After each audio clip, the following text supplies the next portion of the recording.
We talking about all things sports. We talking about all things sports. We talking about. What's up, everybody? You are talking sports with Mike and PL. I am your co-host, Mr. PL Coulter. Flanked to my right is my right-hand man, Mr. Michigan Mike, Michael Hasso. Yo. Hey, what's going on, my man? You ready to talk some sports? Yes, I am. All right, man. Let's talk some sports. And then, Mike, there were four teams left for a shot at the national title. Or we have Florida, we have Connecticut, and on the other side we have Wisconsin, and we have Kentucky. Florida's the only number one seed to make it out of their region. Now, the three remaining teams, who are you most surprised to see here? More surprised to see UConn, just because I don't think anyone had them going into the Final Four. They beat Michigan State, which is a really good team. Big time win. Big time win. Of course, Kentucky, I knew that they were going into that stride, and they ended up beating Michigan with that last second shot. Not mad about that. That was a good shot. It was a good shot. Great shot. Yeah, so a thing that I like to go into is probably out of the last three teams against Florida, the last two teams that Florida lost to are going to be UConn and Wisconsin, and they're both in the Final Four. So this is definitely going to be a good storyline for the championship. Most definitely. And you got to tip your hat off to the young Kentucky Wildcats. They basically did almost a clean sweep of last year's Final Four. They knocked off Wichita State, Michigan, and Louisville. So good job to them. And there should be an exciting weekend of basketball. So since we both didn't have this from Wisconsin or Kentucky, who do you have winning that game? I got to go with the Cats. As a Michigan fan, they reminded me a lot of the Fab Five back in the early 90s.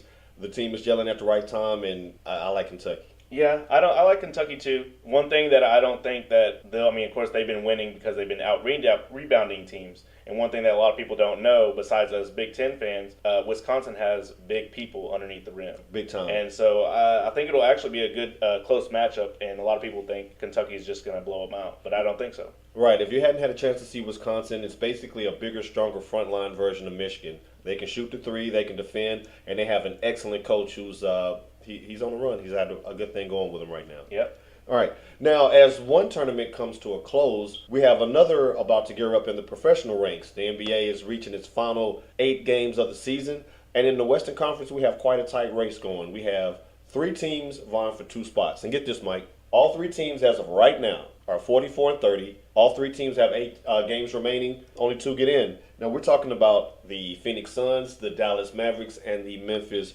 Grizzlies. With 8 games remaining, Mike, how do you see this race shaping up?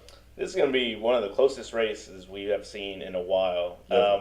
Besides the last 9 teams or the top 9 teams, after that it kind of goes down. But these top 9 teams can hold their own. So these last 3 teams, I see the last 2 getting in being the Dallas Mavericks and the Grizzlies. Just because I think Phoenix has the harder route to go. They're playing, 6 out of their last 8 are going to be against ranked opponents, playoff teams. Yeah, that's right. So this is definitely going to come down to the wire, though. Yeah, it is going to come down to the wire. Phoenix definitely has the toughest role, but you may want to keep your eye on the very last game of the season. The Dallas Mavericks pay a visit to the Grindhouse to take on the Memphis Grizzlies. If you like the Final Four action, that may very well be a playing game for that final spot as well. Now, Mike, we talk all things sports, and one of our favorite sports, no doubt, is the NFL. Oh, that's my favorite. Yeah. Now, you can't go 7 days without a story popping off in the NFL, and looks like the Eagles are right back in the limelight. Last week it was Michael Vick being released, and now he's a New York Jet. This week, Deshaun Jackson, surprising release from the Eagles? No, I don't see that as being surprising. I think he caused a lot of drama on the field. He wasn't really running his routes. You could really tell if the ball was going to him or not. He was just not running his routes at all. Okay, so what do you mean by running the route? So if one of their wide receivers, they draw up the plays for being primary contact, let's say going to Riley Cooper. Deshaun knows that he's only the 3rd receiver to be looked at in that play, then he's not going to run it full 100%. You could tell, he's actually pretty much jogging his route, which you don't want because then they're just going to double team on the other side. So. Okay, so you're saying in this case this may be addition by subtraction. Looks like he had a pretty good year last year. Yes. I see him as, he was the only deep threat for Eagles, so he had 80 receptions and 1,300 yards receiving. So I just think that this release of $10 million will save Eagles some money and some time. They kind of been there, done that TO thing, huh? Yeah, definitely. All right, now, okay. So at latest report, it looks like that Deshaun Jackson is really close to signing with the in-division rival Washington Redskins. And speaking of that, Mike, I'm sorry. What is it about the Redskins picking up the Eagles' old players, man? Do the Eagles know something the Redskins don't? I guess. I mean, look at McNabb, and then they released him, and then he goes downhill. No one knew, heard him. I think he got abducted by UFOs or something. I don't know. I mean, that was the worst Donovan McNabb I've ever seen in my. Okay, Yeah. but I'll digress. He's really close to signing with the Washington Redskins. Do you think this is a good fit for Washington? I mean, that's if GR3 or RG3 comes back. That's okay, Michigan Mike. We're gonna give you a week for that.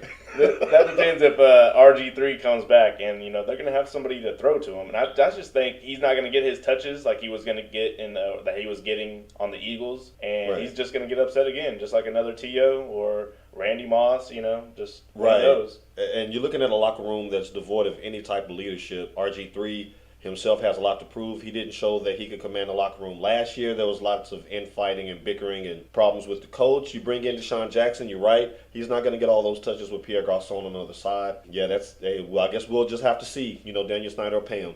And speaking of picking up old players, Mike, Jeff Fisher, head coach of the St. Louis Rams, please stop it. Stop pilfering off these old, washed up, beat up Titans players, man. You're picking up the old coaches. You're picking up the old players. They picked up Kenny Britt today, Mike. Man, didn't he pick up Jared Cook too? Oh, don't remind me. Don't remind my fantasy team. What place did my team? No, don't. Don't do that. No, but Jeff Fisher, stop it. I mean, you're picking up the same team that you went 8-8 with year after year after year after year. Not a good look. Cowboys. I heard that, Mike. So, Paul, I do know that you do like to enjoy you some little golf time, some on Sundays when it's nice outside. So I Yes, sir. hear Tiger Woods is pulling out of the Masters tournament because of a back injury. Yes. Now, what are your thoughts on that? Man, Tiger. Now I'm starting to feel for the man. He just can't get it together, man. The body just won't act right, man. So, do you see him ever winning another Masters? Another Masters. Well, last year he did win 5 tournaments, and for some reason he's still ranked number 1 in the world. Even with saying that, until I see him win any major of any sort, I'm gonna have to say no. Nice. I do agree with you, by the way. Oh, that's me. Man, stop playing. That's your ringtone. Yeah, someone calling me. Hold on. Man, that's Ask Michigan Mike hotline. Let's listen to our first question. Hey, Michigan Mike, it's Lada in Plano. I wanted to get your thoughts on the baseball season, especially with the Rangers. I want to know if you thought they were going to go to the playoffs this year. Very good question, Lauda from Plano. Okay, so baseball, Texas Rangers. I'm a big Texas Rangers fan. We do have a lot of injuries towards the beginning of this season, so it's going to come down to if we get healthy or not. If we get healthy, then I see Oakland A's being a big problem for us. I don't necessarily see any other team matching up against our healthy offense, pitching, when we have Fielder at first, and if Beltre doesn't get hurt again. I do see us getting to the wild card at least, but we do have to watch out for the last 4 remaining games, and that's going to be at home against Oakland. So if we survive those, I definitely see us getting in. All right, now thanks, Lauda, for hitting up the Ask Michigan Mike hotline. You can always hit us up on Twitter, and if Michigan Mike likes your question, hey, maybe he'll hit you up and you can ask this question live just like Lauda did. Now, you can always reach me on Twitter at PLCulture. That's at PLCOLTER. You can reach your boy Michigan Mike at Michael Hasso, that's MICHAELJASSO. Hey, y'all, life's a sport, so always play to win. Go Blue.